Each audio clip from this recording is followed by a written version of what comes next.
Respected brothers, sisters, viewers, Assalamu alaikum wa rahmatullahi wa barakatuh. And welcome once again to our series, Life, the Islamic Answer. We were discussing the theme of knowledge and reason in Islam. And within that theme, we had reached the topic of the community of knowledge. Within this topic, we went through a number of headings, and one of them has to do with who belongs to the community of knowledge. And after a general introduction in which we concluded that everyone who is part of a Islamic community or a community of believers has to be part of a community of knowledge, or the community of knowledge, depending on whether there are multiple communities or one community of knowledge.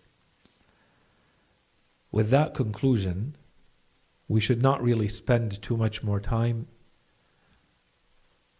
having discussions about separate groups within that community, since our conclusion is that everyone has to find a place, a role, a function for themselves within the community of knowledge. That said, there are a number of groups or subgroups within that community. Alaykum assalam wa rahmatullah. There are a number of groups or subgroups within the community of believers or the community of knowledge that deserve a little bit more of a discussion for different reasons. One of the reasons could be for the importance of that group at a rational level, at a logical level.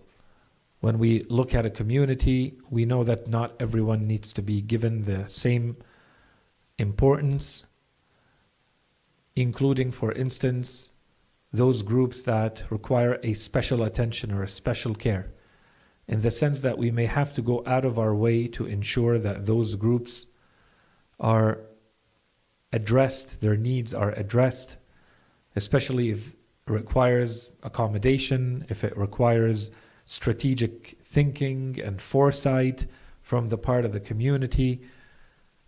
And in those cases, we also notice, beyond what reason tells us, that our religion has also taken the extra step of mentioning those groups specifically and spending more time on them, or explicitly mentioning some of their needs and what needs to be addressed for those subgroups.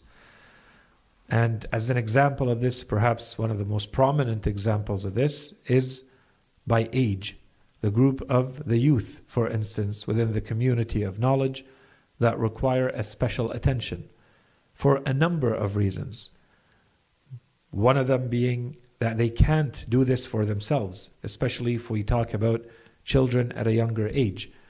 The community has to have the foresight. Their parents and the community at large has to have the foresight to ensure that their needs are being met and that they are going to be the best that they can be to play the role that they can best play within that community by starting the process preemptively, strategically, with foresight, so that the opportunities are not missed. And we said by opposition, this does not mean that therefore someone should say, it is too late for me, I did not learn what I had to learn when I was a child, therefore it is too late, I'm too old, and so on and so forth. We saw that Islam made a point to say that this line of reasoning is absolutely unacceptable, that we should all remain in a state of seeking knowledge until our last breath in this world, and that there is a special favor that Allah subhanahu wa ta'ala looks at the person who has advanced in age and who is trying to seek knowledge in a very special way, in a unique way, because there are additional challenges that they are most likely facing in trying to seek their knowledge, including the social challenges, including perhaps that they feel shy or embarrassed that they have to learn with those who are younger or from those who are younger, and so on and so forth. And that's why we saw in the ahadith specific mentions of the old man who sits in front of the youth to learn their knowledge, for instance. And those were simply examples of the types of subcategories that we have seen until now. And we said another one that deserves a little bit of attention and discussion is the relationship between woman and knowledge, or woman and reason, which was the topic of our last discussion. And as we said, the reasons for talking about this can be multiple, numerous. Some of these reasons have to do with the constant attacks against Islam in general that often portray it as a misogynist religion, that specifically when it comes to this theme of knowledge and reason and education, we find attacks against this religion that it does not allow, or that it discourages the scholarship of women or the education of girls and women, that it has a specific position with regards to this issue specifically, that women should not be taught, that they should not learn, that they should not go to school, that they should not be educated or highly educated, and so on and so forth. And as we said, there are multiple ways of addressing this. And those who have taken it upon themselves to defend this religion have done so in multiple ways. We can go back through we can go back through the verses of the Holy Quran and take a Quranic approach. We can look at specific narrations to establish that indeed Islam is not misogynist and that it does not have any negative position from the issue of woman and knowledge and woman and reason. But there could perhaps be another reason, which was my main driver for addressing this issue. It was not so much the external attacks on our religion. The series is not meant for that. We touch here and there on some issues that may help in that regard, but the series is not really meant for addressing attacks against Islam from outside of Islam. The series is meant to educate the Muslim, the believer, about their own faith based on the original scriptures. However, even within our own communities, depending on which communities those may be, and we said it's very inconsistent across the world, we may find similar opinions. Whether these are scattered geographically, or they belong to different ethnic groups, or they belong to different education levels, whatever it may be, depending on which communities we belong to, we may have been exposed to this line of thinking, to this way of understanding gender roles within Islam, and one of its conclusions, either implied or explicitly stated, is that women should not be seeking too much education and too much knowledge for all sorts of reasons. And I don't want to go into the reasons because it becomes irrelevant based on how we framed the discussion. The bottom line is that there seems to be, according to that view, at least a discouragement that Islam discourages women from pursuing higher levels of knowledge. And so we said that there are multiple ways of addressing this. And again, as we would do with the previous attacks, we could also take a very Quranic stance, go through some verses of the Quran to see what they say. We could also specifically try to focus on different hadith to see what we learn from them. Or we could actually look at the history of Islam and the history of Islamic society or Islamic communities to see what they can tell us about how Muslims have dealt with this issue across history, across time. And here we said that we made some choices of methodology, mainly because we don't have too much time to spend, otherwise this by itself could become an entire series. if we want to be detailed in our answer. We said first, even before going into the manner in which we're going to respond, that we have gone in this series specifically of ours through almost 90 lectures now, talking in a specialized way about the verses of the Holy Quran and the narrations of Ahlul Bayt alayhim salam, the Holy Prophet and the Imams. We have looked at dozens of verses, we have looked at hundreds upon hundreds of narrations until now. And we did not find a single instance in which our religion is making a distinction between the seeking of knowledge between men and women. And so, at a neutral level, we can say that whatever has applied to the Muslim in general until now applies to both men and women, brothers, sisters, to both genders in the same way. That's the first conclusion from this. Secondly, we did not find any explicit mention that discourages women from learning. And we found specific instances in which women are being encouraged to learn and encouraged to ask questions and encouraged to educate themselves, especially with regards to religious matters. And I don't want to repeat the same things that we have said. We mentioned some of these narrations last week and across the series.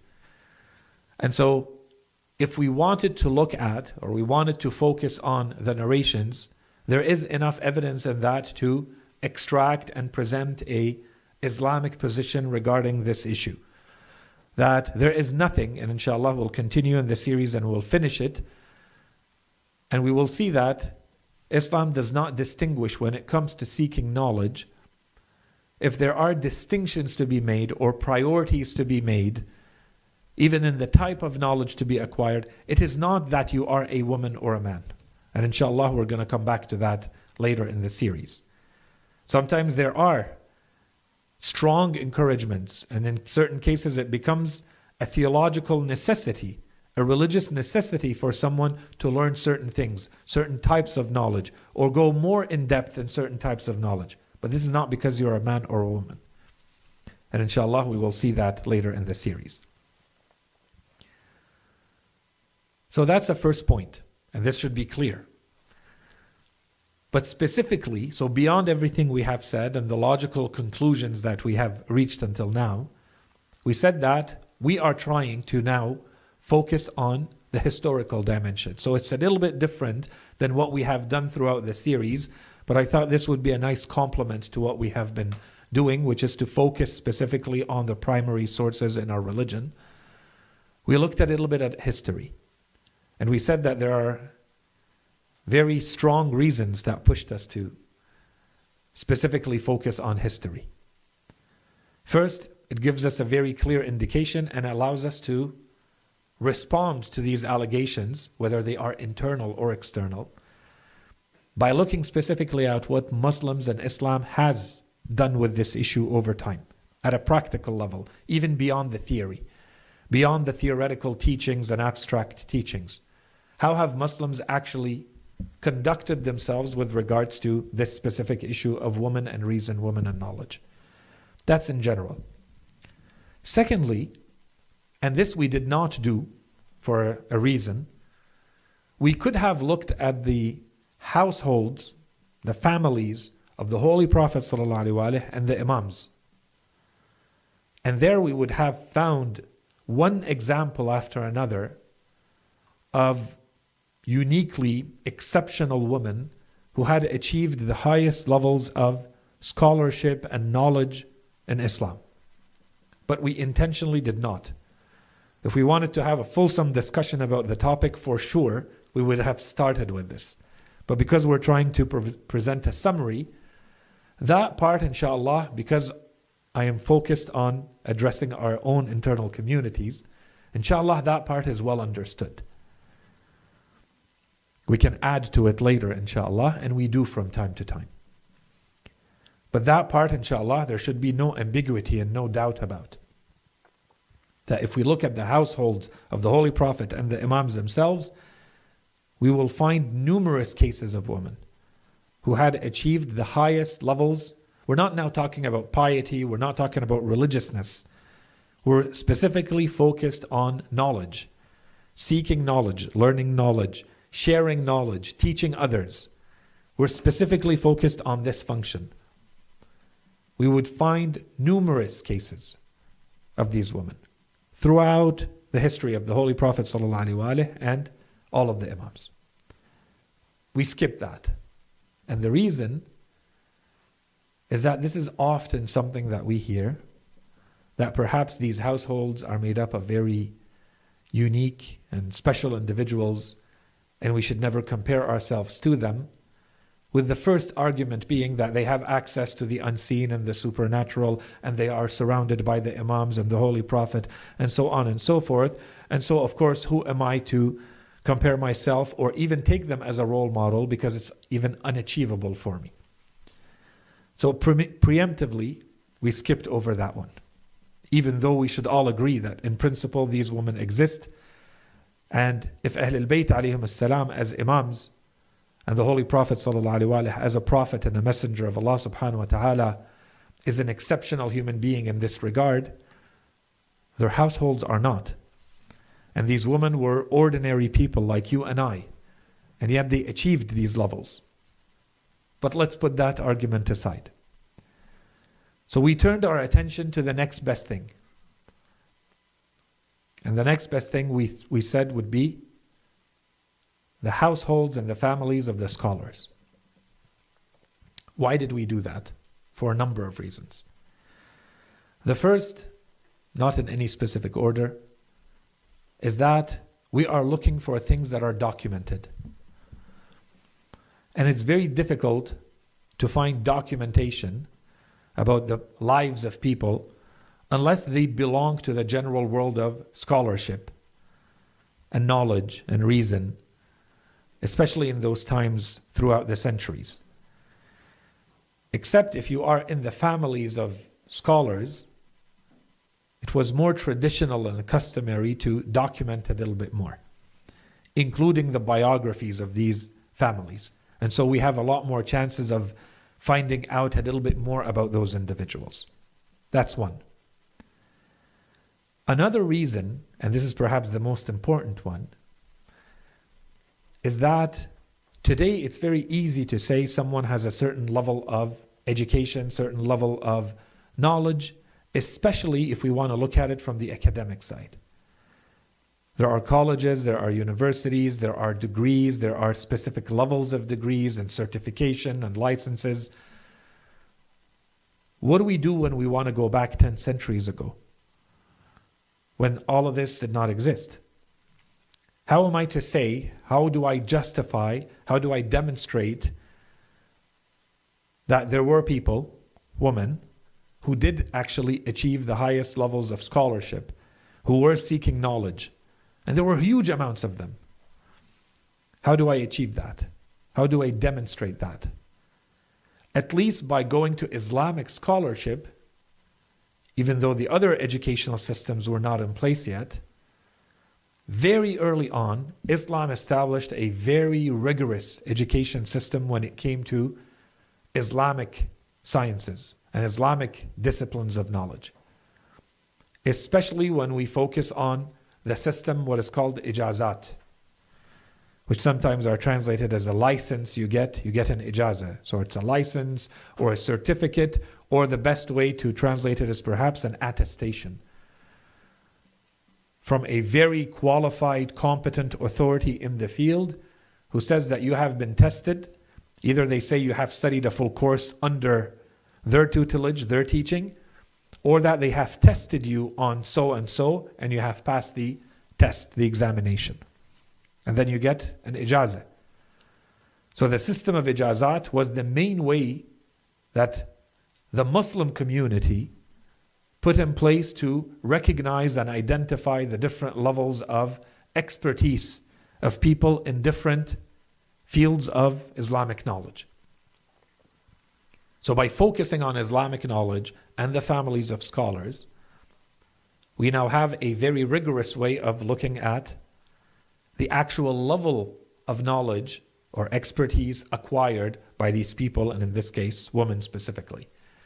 And if we say that someone has an ijazah, certainly this means that this is not a beginner or even an intermediate student. It means that they have completed their education in a field. And depending on the level of the ijazah could also mean that, in a lot of cases, this is what the ijazah actually says. The ijazah says that they are now an authority in the field and they may teach others. By my authority, I am granting them the authority based on my testing, based on their education under me for X number of years. I am giving them the authority, the permission to teach these courses or to be an authority and a reference for Muslims in this field, which is exactly what is done when you reach ijtihad, for instance. This is what it says. That based on my understanding and my knowledge of this person, my assessment of this person, my examination of their works, or my testing of them directly, or them having studied under me, and this is usually explained in the ijazah, people may refer to them as an authority. So when we say that there are women who achieved such a level of education that they were granted ijazah, one, it tells us that this is the highest level of education you can achieve in Islam that is recognized formally. Just like today you would say someone has a PhD. It doesn't mean that there's nothing is left to learn. Of course you can always learn more. Of course not everyone is at the same level. But everybody agrees that the minimal threshold has been achieved here. The PhD has been achieved. Now within that there are a whole continuum of levels. But the minimal threshold is still a PhD, and that by itself is impressive. The ijazah would be considered something of that sort.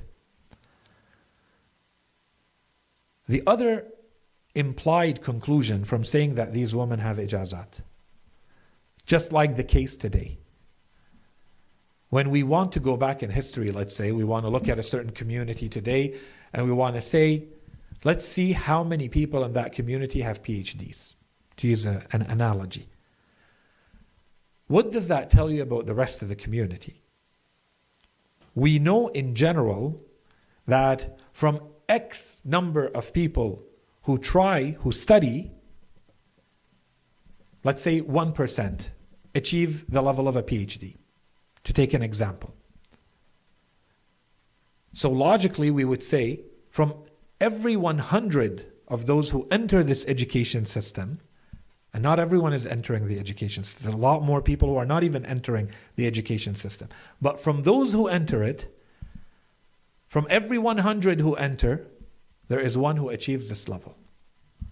So if we were to apply the same logic to say these women are reaching this level, this rank of having an ijazah, it should also be understood, therefore, that this number needs to be multiplied.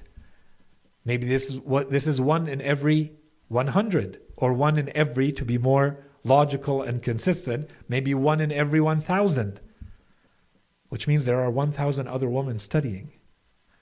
No different than today, and we'll come back to that inshallah. And that's why we said when we're focusing on this, I just want to make sure that the points are clear and why we chose this way of presenting things. It's to say that when we're saying these women have achieved this level, this is representative of how much scholarship was taking place on the side of women throughout Islam. That this many of them were achieving ijazat. It's not to say that these are the only women who were educated and achieved the level of ijazah. Clearly there are many, many, many others who were doing their best and did not achieve that level. But they were still studying, which is the main point we're trying to establish. We're not trying to establish that this ratio or this amount of people achieved ijazat. We're simply trying to say that Islam wants everyone to engage in this knowledge seeking, and that the relationship between woman and knowledge seeking and reason is no different than the relationship between men and knowledge seeking and reason in Islam. Okay? The last point perhaps that we mentioned, and I'll try to go a little bit faster here, I want to focus on the findings from all of this, is that we have to also keep in mind the idea of, which was very predominant, very dominant in those societies, the idea of chastity or hijab. And I'll come back to it at the end. But the extended notion of the hijab and the chastity of women has a number of ramifications or conclusions. One of them is that a lot of these cases were never going to be documented. Especially in the, where we focused, in the area we focused, which is the households of the scholars, who tend to be even more conservative and more religious, where these notions of hijab and chastity are even more important, to the point where they refuse that the names of their daughters, for instance, or their wives are documented. And that's why we saw examples. When we went through the list, we saw examples where the names are unknown or uncertain. There's confusion about the name because they did not want their names to be known. This is not something for the public to know. But enough has reached us that we know that there is someone. We may not know her name, but we know someone in that household, the daughter of so-and-so, has achieved that level. And how many more cases are there that were never documented because of this? So this is one more factor to keep in mind, that the examples we have are representative of, but we can never hope to know the full scope of what was going on. We can only deduce that this is how much scholarship was taking place on the side of women, because clearly there was an aversion to documenting everything and making it available to the public or accessible to anyone who would dig for it. So what we try to do is to look specifically, as we said, at the households of scholars for all the reasons that we mentioned. And we tried to do so from about the year 300 after Hijrah to the contemporary times, which is about 1150 years or so. So over 11 centuries. In other words, what we're trying to show is that this has been a consistent tradition in Islam from the onset. And this is another important point. This is not something that has just emerged as a result of some reform movement, in recent times. And we skipped, for reasons that we gave and for brevity, we skipped those first 200 to 300 years intentionally. But if we were to go through it, we would find no fewer examples. In fact, perhaps even more examples during those times. So during those times, we went through the biographies very quickly in the time that we had of about 15 or so women that we looked at a little bit more closely. And in all of those cases, we focused on women from the households of scholars who achieved the highest level of knowledge and expertise in these fields, in these Islamic fields. And specifically, as I said, I did not provide my own biographies of these women. All I did was to read glimpses, a sentence here and there, from the scholars of Rijal and Hadith, who pay a very close attention to the authenticity and the knowledge levels of the transmitters of the Hadith. And so when they use terminology, when they use words, those words have a lot more meaning than how we use them. When they say, for instance, that someone was alim or hafiz or taqi, or these words have now become keys to understanding a whole lot of other notions related to the reliability of this person. And when we went through the biographies of these women, we saw that there's nothing more that could be said. No one could hope to achieve higher levels of, merit, socially recognized expertise in knowledge and religion than what was being said about these women that we looked at. And this is just, as I said again and again, this is just a sampling. We could find many, many-fold the same lines and the same wording about other women. the main findings. First is that women did indeed achieve the highest levels of expertise in Islam. And just the fact that women have achieved the highest levels of expertise should therefore be enough, should be sufficient to show that Islam has nothing against women learning, to take it in the minimalist version, or in general, that there is nothing in Islam that excludes them, and that these women at least understood that they are as invited to seek knowledge and to learn as their male counterparts. At least that should be a logical conclusion from what we have looked at in terms of examples. That's first. But in addition to that, and if we want to take the argument a little bit further based on the cases that we looked at, it's not that these women simply achieved the highest recognized standards of education. It's that even in Islamic law specifically, which is perhaps the highest formal rank and level of education recognized in Islam, on both sides, Sunni and Shi'i, is to achieve the level of ijtihad, is to be independent in your ability to reach your own verdicts and legal conclusions in Islam. And this rank was achieved by many, many women throughout history until contemporary times. More findings. Women were recognized for their levels of education and knowledge because they were authors, and we saw multiple examples of this, where some of them were explicitly stated as having been some of the most proficient authors of their time, as we were told by some biographers, or great memorizers, as some of them were mentioned to be. And they were teachers. The women that we looked at, many of them were explicitly stated as also teaching others. And there's a lot of detail that could be added here to the teaching part. Some women, and that would be the majority of them it seems, some women were teaching other women.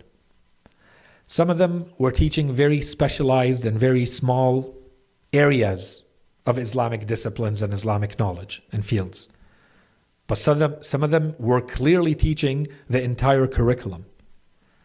And some of them had their houses become centers of knowledge, as we were told.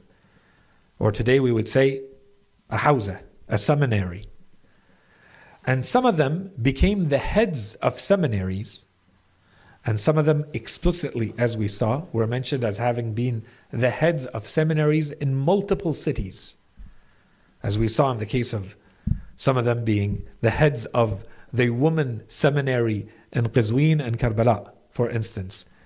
And these are not marginal cities. To have a hawza, to have a seminary in a hub, an Islamic center of tashayyu', where you are basically competing with some of the biggest names and heaviest weights in Islamic scholarship, they're all there. And you happen to also have your own hawza there. This is not a small feat.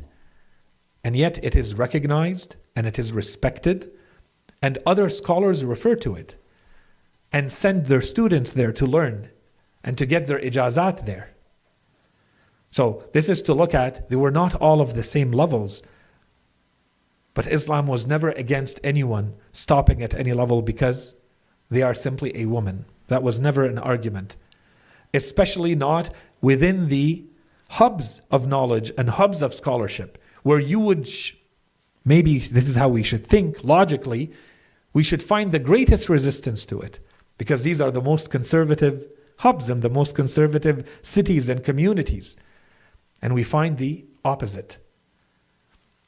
More. We saw how many of these women, they studied and they got certified and they got their ijazat from other women. Maybe that should be understood, logical. Many others got their ijazat from men. Some of these men were family members, but not all. And we saw examples of them. And we see on the other side, many of these women taught other women, true, but many of them also taught men. And some of the men were family members, but many of the men were not. They were scholarship seekers. They were seekers of knowledge. Normal students who came to them to learn or to get an ijazah. In fact, some of them are very known, very great scholars throughout our history. And they have their ijazat, as we mentioned, multiple ones mentioned by himself, and all of them do that. All of our great scholars have written how they got their ijazat, because this is part of their biography, their scholarly biography, so that people understand their chain of transmission. And the ones we looked at more closely, but there are many others. We looked at least 3 of the ijazat of Sayid al-Mar'ashi al-Najafi, a very, very great scholar, highly respected, expert in multiple fields, who passed away about a generation ago or so. At least 3 of his ijazat are through women. He went and studied and got examined by them, assessed by them, and he passed and he got an ijazah.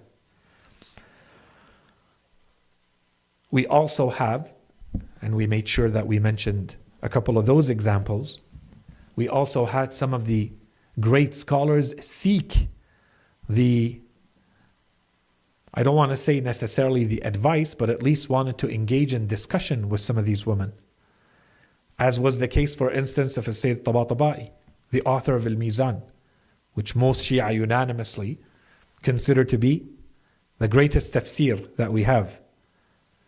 Many of our Shia, they say this is the greatest mufassir of the greatest tafsir, given its depth, given its nuances, and so on and so forth. And we saw that in his biography, he would write letters seeking the discussion with a woman who was a well-known mujtahid in his time. And we said about her that she also wrote her own tafsir of the Quran. He knows who he's writing to. He's asking for a scholarly discussion about certain topics related to tafsir and perhaps other topics. But clearly this is another indication that in the scholarly world, there was no aversion from many of our greatest scholars that this is a man and this is a woman. The focus was on knowledge. We're all knowledge seekers. And I recognize you for your expertise and your competence, your ability to do what you do with knowledge. That's all that matters. One other finding that inshallah I made clear one way or another, I hinted to it across and then we mentioned it quickly at the end, the role of the family. And that was also part of the reason for choosing to focus on the families of scholars. There is no doubt that in these cases, it's a lot easier for these women to acquire the knowledge because they are in households of scholarship. When your father is a great scholar, your brother is a great scholar, you marry a man who's also a scholar, of course this is an environment that is very conducive to scholarship, but not necessarily. Because for every one of these women, there were thousands of others who never engaged in scholarship. You don't have to. No one is forcing you. But in those cases, they took advantage of that. And clearly, they reaped the results.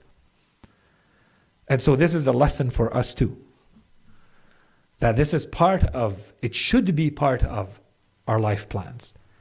If we understand what we have been saying in this series until now, and the importance of knowledge, depending on where all of us are in our lives and our lifetimes and our life plans, if we understood the importance that our religion has given to knowledge and knowledge seeking and reason and rationality and so on and so forth, then when it comes time for spouse selection, I would say there's a very strong argument being made in these stories. that this will go a very long way. And it goes both ways. And we saw the examples in both cases, where a man marries a woman and he knows that this is a scholar, or she knows he's a scholar, and they help each other on this path. And we saw some great scholars who were married to women who would help them understand what they were studying. It was complicated, and she had an ijazah in this field, in fiqh. As we mentioned in the case of al-Muhaqqiq al-Shaykh al-Mazandarani, one of the commentators, perhaps one of the most famous commentators of al-Kafi, and his association with the family of al-Majlisi, where she would help him and he would help her. And this is the case with many, many others. And we also saw the cases where that woman would also become the mother and then the grandmother of many other scholars, boys and girls, who will turn out to be scholars.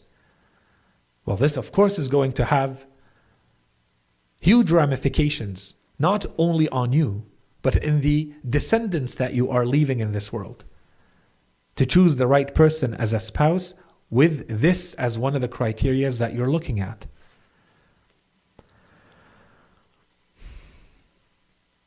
There's a whole discussion that I didn't go to, but if we want to focus specifically on ijazat and specifically on the transmission of hadith, there are scholars who have looked at this to show how the way the hadith was being passed down in Islamic society or in Islamic communities went in all directions, including taking a hadith from your husband or from your wife as part of the chain of transmission, as well as your brother, as well as your sister, as well as your father, as well as your mother, and so on and so forth. And this is an important but perhaps too scholarly point for our discussion. Clearly, from all of this, we're concluding that there was never any contradiction between Islam and knowledge seeking, with specifically the point around piety, chastity, and hijab. And this is perhaps a point that could be made. I'm not going into too much detail, but clearly in all of those cases, these women and these men were able to achieve these levels of scholarship, to get their ijazat, to get their education. This is an education that lasted for years. And if we wanted to, we could go through the details of how was this achieved without ever going against the general notion of hijab. And I will come back to it with one quote at the end related to this. We're told, unless you're looking at very specific and very exceptional cases in Islamic history, where there are women who dedicated themselves to knowledge and religion and never got married and never had children, the crushing majority of these women were all women who got married and who had children and who led an otherwise normal life. And this goes also against the idea that it's either or. They're mutually exclusive. You have to make this very important life choice that will take your life either as having a home and a family with children or becoming a scholar. We didn't go into too many details. I explicitly mentioned a few of them because they are explicitly mentioned in their biographies, and they are quite impressive details when they say that many of these women had over 6 children, and 7 and 8 and 10 and 12 children. And they are achieving a level of ijtihad. And they have ijazat. This is not to take away anything from how much responsibility and how much time and how much effort is sacrificed by the woman during the time that she is pregnant and especially in young age for her children. But clearly, if you go back through our Islamic history, you can see that this was not enough of a pretext, enough to hinder the knowledge seeking, not to just knowledge seek, not to just acquire a certain amount or certain level of education, but to reach the highest levels of expertise with ijazat. And she could also have done all of this without anyone knowing. No, She took on the social role and the social duty and had the social recognition through the ijazah. Otherwise, she doesn't need the ijazah. You can learn for yourself and it stops there. But they didn't. So all of that to say, if we go back through all of this, there is no excuse, including motherhood. And again, this is not to take away anything from the importance and the sacrifices around motherhood. The quote that we read last week, and I think it's important and worth reading again. We were running out of time, as we are again today, to focus on the findings of all of this. The quote comes to us from Muhammad Akram Nadwi, who is a very well-respected and recognized scholar in both the Islamic world and the Western world. Fully educated Islamically in the Sunni school, and an expert in hadith, an expert in rijal with multiple works in that field, in Arabic and in English. And the same can be said for his Western education and teaching, where he teaches in the most well-recognized universities in the world in this field, in hadith and Islam in general. So in one of his works, which is called Al-Muhaddithat, the women scholars in Islam, this was in 2007, the quote that we read quickly, I'll read it again. Again, I don't want to comment on it. There's a lot that we can say about some of the passages. He says, I have worked through much material. So he was writing, as we said, in 2007, after he spent more than a decade working on this project that he's going to mention now. So I'll update it at the end, and I did last week. I have worked through much material over a decade to compile biographical accounts of 8,000 muhaddithat. This is a gigantic number. 8,000 women who are transmitters of hadith in Islamic history. He says, I've spent 10 years of my life compiling their biographies. That's not the point. So the point is, this is what we were saying. The point is, not one of them is reported to have considered the domain of family life inferior, or neglected duties therein, or considered being a woman undesirable or inferior to being a man, or considered that, given aptitude and opportunity, she had no duties to the wider society outside the domain of family life. He says, I went through the biographies of 8,000 of these women who are playing this role. I did not find a single instance where any of them expressed any idea in this regard, which today is the perhaps first claim against Islam, first attack against Islam. He says, I couldn't find in 8,000 biographies of women over 10 years, I couldn't find a single instance where any of these claims were made by any of these women in any of their biographies. He also says, this is the point that we wanted to make about the hijab. He also says, a few pages later, this is the 18th page of his the preface to his book, he says, women scholars acquired and exercised the same authority as men scholars. Both did so within the well-known Islamic conventions of hijab and of avoiding to the extent practicable such mixing of men and women as can lead to forbidden relationships. So this is another attack or another claim that is perhaps made that this is impossible to do without a lot more mixing between men and women and so on and so forth. So he's also going out of his way to mention this, and he has a few pages in his preface specifically dedicated to the notion of hijab, the extended notion of hijab. So hijab does not mean, a head covering, for instance. He's talking about the whole etiquette around what it means to have decent, respectable relationships between men and women. And that's why the way he words it is important. He's not talking about a piece of clothing, right? He says women scholars acquired and exercised the same authority as men scholars. Both did so within the well-known Islamic conventions of hijab, men and women. He's not talking about the piece of cloth, right? Men and women both did so within the well-known Islamic conventions of hijab. There are ways to do this without sacrificing these important Islamic notions. That's what he's saying. They were able to achieve these levels of scholarship without having to sacrifice the main teachings and notions in Islam. Another finding, and this would also require a whole discussion, but very quickly, as a hint. In practice, clearly, women also need a reference, and also need role models, and also need to associate in idea, in spirit, and in body, physically, to women like them. And this is not to say it should be exclusive. We're not saying men have to learn from men, or women have to learn from women. As we saw, both ways, everything was happening. We have instances of all. Even in the case of a normal community, we had instances, the daughter of Shahid al-Awwal, as you will remember, clearly in her biography, it was said that men and women in the thousands would refer to her for their religious verdicts. In other words, today we would say she was their marja'.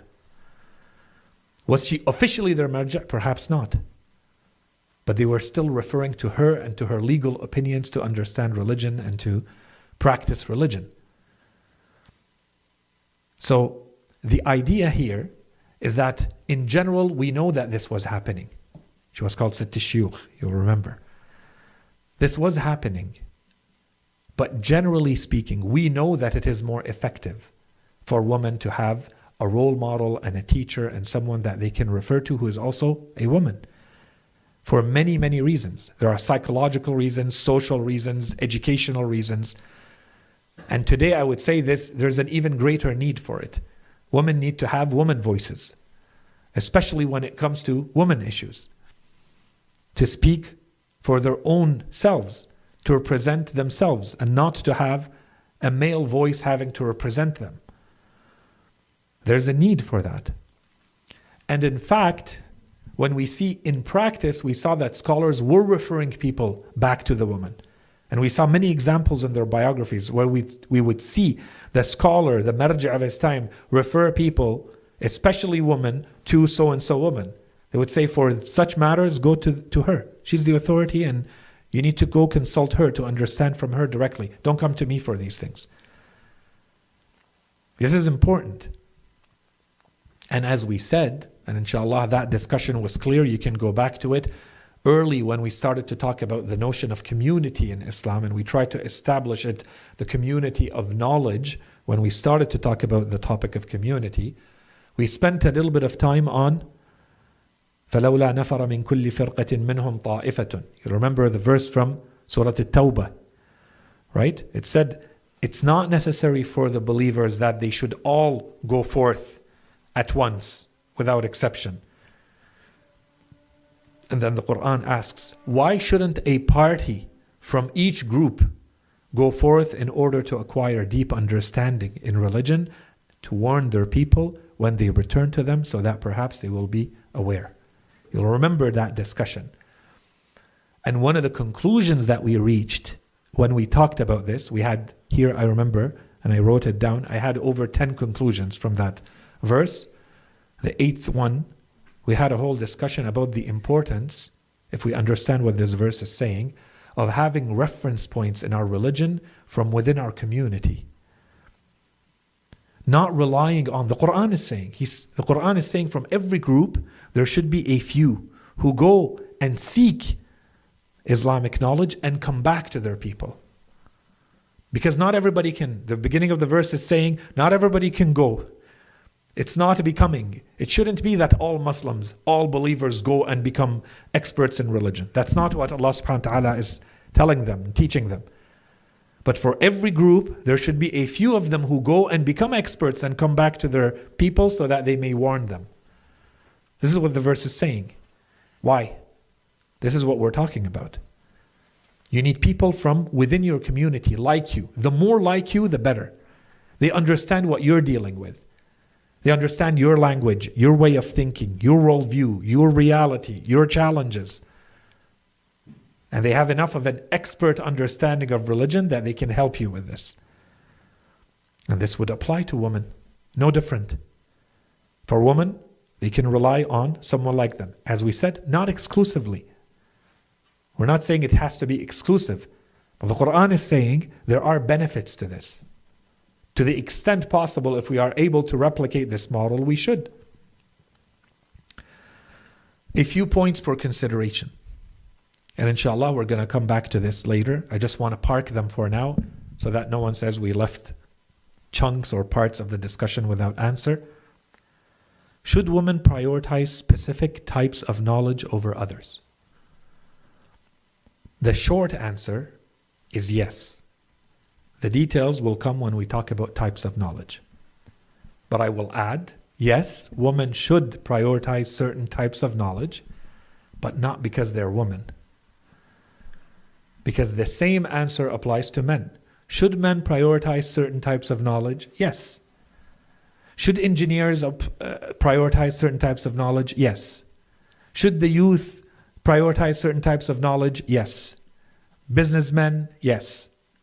Every category of people should prioritize certain types of knowledge.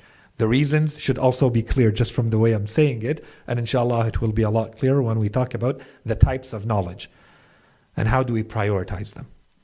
In short, should they prioritize? Yes, they should. The second, should women prioritize between knowledge and other duties? How much knowledge should I learn? Should I prioritize knowledge over other duties?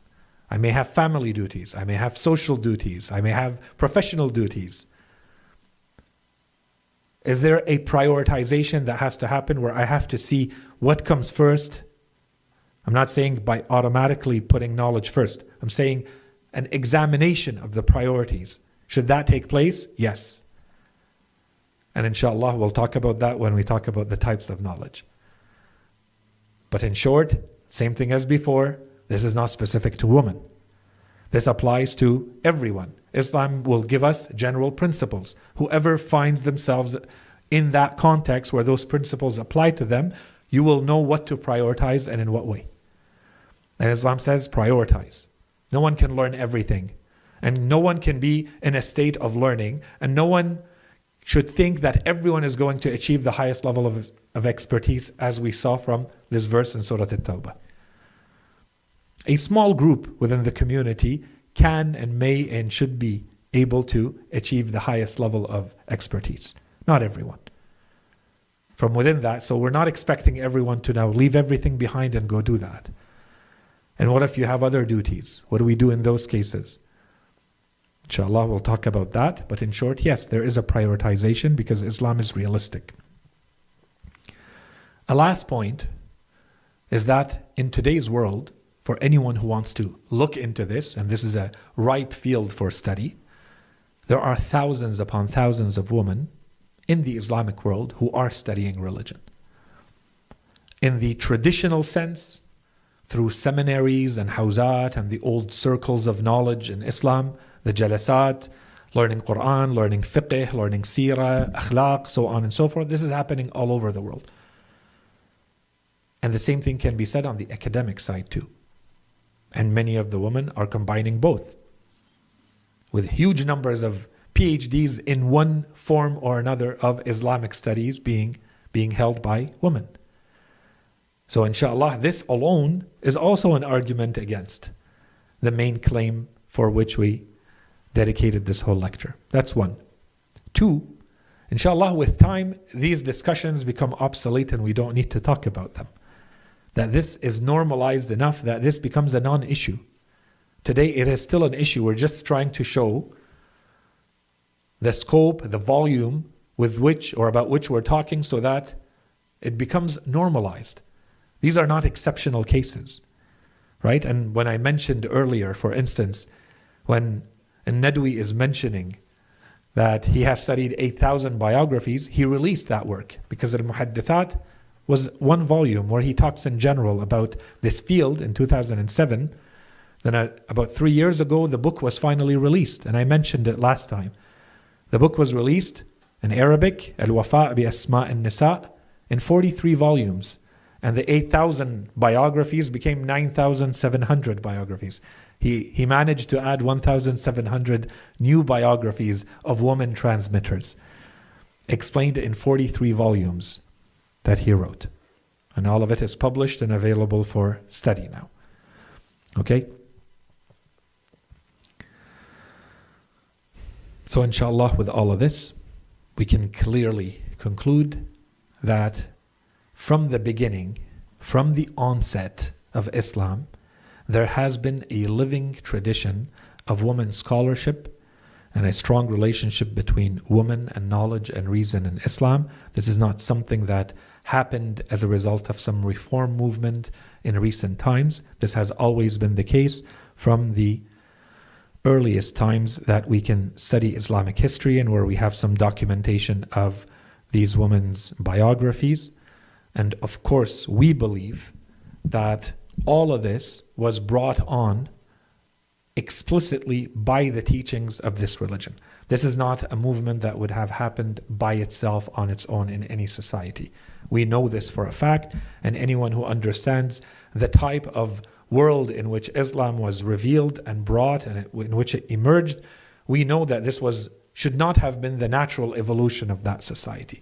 We know that there was a point of inflection and everything changed from one direction to another, and then we have this type of scholarly output emerge and continue throughout the generations and the centuries. Inshallah, with this we conclude our discussion. Part of the reason why I repeated is we did not have enough time to focus on the findings. We focused on the biographies the last time we met.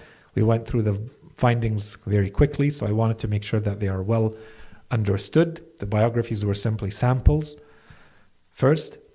And secondly, also, unfortunately, we had some technical difficulties last time, and we received a lot of comments that most of the lecture was missed for one reason or another. So inshallah, with this, we also, although presented in a different way, inshallah, is useful in that regard. And the lectures, inshallah, are being recorded, and they will be put up one way or another in a few days with all the audio, inshallah, not missing. Next, as we said, inshallah, there's two more groups that we want to look at very quickly as part of who belongs to the community of knowledge. The family, I think, deserves a quick word, even though I am not planning on spending too much time on it. Inshallah, it will be clear, just a few hints. And then the intellectual. And here, I don't know, it depends on the level of interest. We may spend more time or less time. I think perhaps 1 to 2 lectures should be sufficient if there is not a lot of interest, just so that we understand the topic. If there's a lot more interest, we can spend a few more lectures on it to understand what we mean by the role of the intellectual, the educated intellectuals in the community of knowledge in Islam. وصلى الله على سيدنا محمد وعلى آله الطيبين الطاهرين.